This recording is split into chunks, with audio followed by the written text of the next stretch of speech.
Sometimes unfair people treat you in a way that feels very unfair to you and it is stuck inside of yourself. And sometimes you are taking decisions and something goes wrong and you are blaming yourself at the same time. But there is that saying, afterwards, everybody's more intelligent. But now there are people that went through these type of situations but found a way to move on. What did they do? And once again, we're ending at the point that there is something we need to learn, that we need to add into our personal toolbox. And that one is to learn what it means to let go of something. Spread love, man. Welcome back, everyone. Today we're doing a deep dive into the teachings of Shaolin Master SHI HENG YI. We'll be looking at how to approach mistakes and even trauma in a healthier way. His perspective is really, really interesting. It really challenges conventional wisdom about these topics. Yeah, I was really struck by how Master Yi redefines what a mistake even is. Mm-hmm. He doesn't think something is truly a mistake unless you repeat it. What do you think about that? That's fascinating. Yeah, it's like he's saying, those initial slip-ups, those aren't failures. They're chances to learn and to grow. So it's less about what you actually do and more about how you react. Exactly. Master Yi is really big on the importance of reflection. So, like, instead of, beating yourself up when you make a mistake, he says, ask yourself, 3 questions. What were all the things that led up to it? What can I learn from this? And the most important one, how can I use what I learned so I don't make that same mistake again?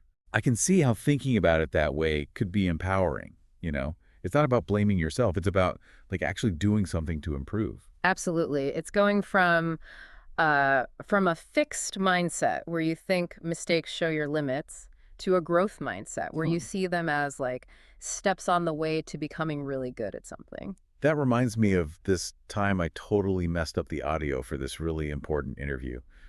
I couldn't use any of it. I was so embarrassed. Oh, man, that's like every podcaster's worst nightmare. What did you do? Well, I didn't just give up. I salvaged what I could, took some bits from the original recording that I could still use and then re-recorded the intro and the outro. It wasn't perfect, but I learned this crucial lesson.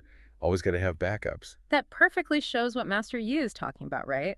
It wasn't the mistake itself that mattered. It was how you decided to deal with it. That's what made the difference. Absolutely. It really showed me how true his teachings are. And speaking of tough stuff, Master Yi talks about trauma too.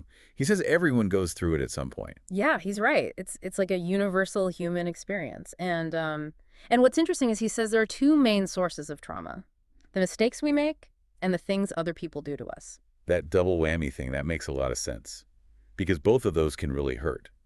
But what I found really thought-provoking was when he said, dwelling on past trauma hurts you, not the person who caused it. It's hard to hear that, but it's true, right? Holding on to anger and resentment, it doesn't change anything that happened. It just keeps you stuck in that cycle of suffering. It kind of sounds like he's saying we should just let go of those tough experiences. But is that even possible all the time? It's definitely a journey, and Master Yi knows it takes time and work. But he really believes that letting go is the key to moving on and finding peace. So he's not saying to forget or ignore bad things that happened, but that we need to stop letting those negative feelings control us. Exactly. And there's more and more research out there that backs this up. Studies are showing that holding on to resentment and anger can really mess with your mental and physical health.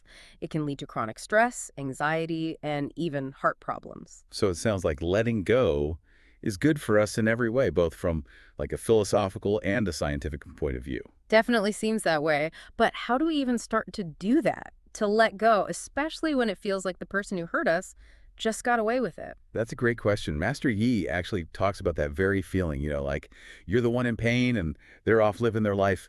But he has this really unexpected idea about how to deal with it. What is it? What is it? Well, he says we should try to have compassion, even for the people who have hurt us. I know it sounds really hard, especially when you're hurting. But what he says about it is actually pretty interesting. Yeah, I'd like to hear more about that. What's his reasoning? Master Yi says people who hurt others are often doing it because they're hurting themselves. And he talks about something he calls incompleteness. Like they might be lashing out because they're in pain and taking it out on others. So it might not be a personal attack. It's more like they're just working through their own issues. Right. And this is where empathy comes in. Empathy is being able to understand what someone else is feeling, even if they've hurt you. Yeah. And Master Yi seems to be saying that if we can be empathetic, then maybe we can start letting go of that resentment, maybe even forgive the person. It's a big idea. But is forgiveness always possible? What about when someone does something truly awful? That's a tough one. There's no easy answer. Forgiveness is like a deeply personal thing. It's different for everyone. For some people, it might be a necessary part of healing. For others, it might not be possible, or they might not even want to forgive. That's true. I hadn't thought of that way. So how do we even start to feel compassion for someone who's hurt us, especially when it feels like they got away with it? Master Yi gets that feeling of unfairness, but he says it starts with actively trying to change your perspective. Instead of focusing on how unfair it is, he says try to understand why that person acted the way they did. Maybe they were scared or ignorant or even desperate. So you're not excusing what they did, but you're looking for the reasons behind it. Exactly. It's about remembering they're human, just like you.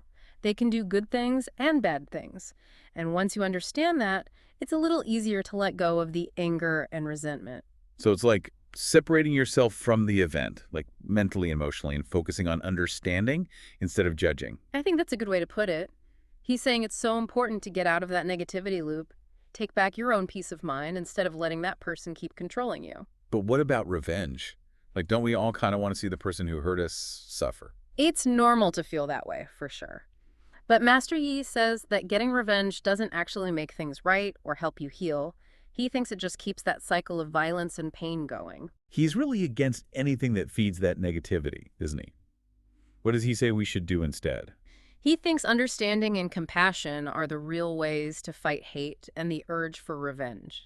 So instead of trying to make that person suffer, we should try to break the cycle by focusing on things like understanding and compassion. That's the core of his message, yeah. He's saying it's about choosing to heal for yourself and for everyone around you. It's a pretty radical idea, especially these days where revenge is celebrated. Makes you wonder if you could really be compassionate when you've been hurt that badly. It's definitely a challenge, but Master Yi's teachings offer something different, a way to find more peace and understanding. He's saying that in the end, holding on to anger and resentment just hurts you. He uses a really powerful analogy for that. He compares holding on to hate to drinking poison and expecting the other person to die. Wow, that's a really strong image. Really shows how holding on to negativity hurts us more than anyone else. It's a deep thought. Makes me wonder, can you really find peace inside without letting go of those painful experiences and choosing compassion instead of revenge? That's a big question, and I think it's one we all struggle with. Maybe it's something for all of us to think about as we keep exploring these ideas. It definitely gives us a lot to think about. So to recap what Master Yi's teaching, mistakes aren't failures, they're chances to learn. Letting go of trauma is how we heal. And compassion is more powerful than revenge. It's all about changing how we see things and being more mindful and compassionate when things get tough. I like that. And it might not always be easy, but what Master Yi teaches shows us a way to find more peace and understanding, both inside ourselves and in the world. It's a journey worth taking. It really makes you think differently about some pretty basic human experiences. And, what I find interesting is how all these ideas are connected, like mistakes and trauma and compassion and even revenge. They all sort of tie into each other. Yeah, I agree. It's like Master Yi is giving us this whole framework for understanding what it means to be human, a way to deal with the tough things that, that we all go through in life. And it all starts with changing how we look at things. Yeah. Right? Seeing mistakes as chances to learn, realizing that holding on to trauma just hurts us, and choosing compassion instead of revenge. That's really different from how we're usually taught to think. It is. But it could lead to so much more peace for each of us and for everyone. Imagine if people really tried to understand each other. If they approached conflict with empathy and compassion. If they saw mistakes as opportunities to grow instead of something to be ashamed of. That's a beautiful thought. And it feels especially important right now.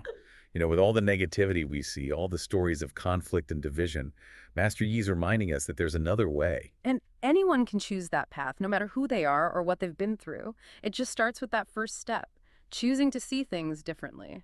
Exactly. It's not about being perfect. It's about, like, making those small choices every day that match up with what we believe in. Yeah.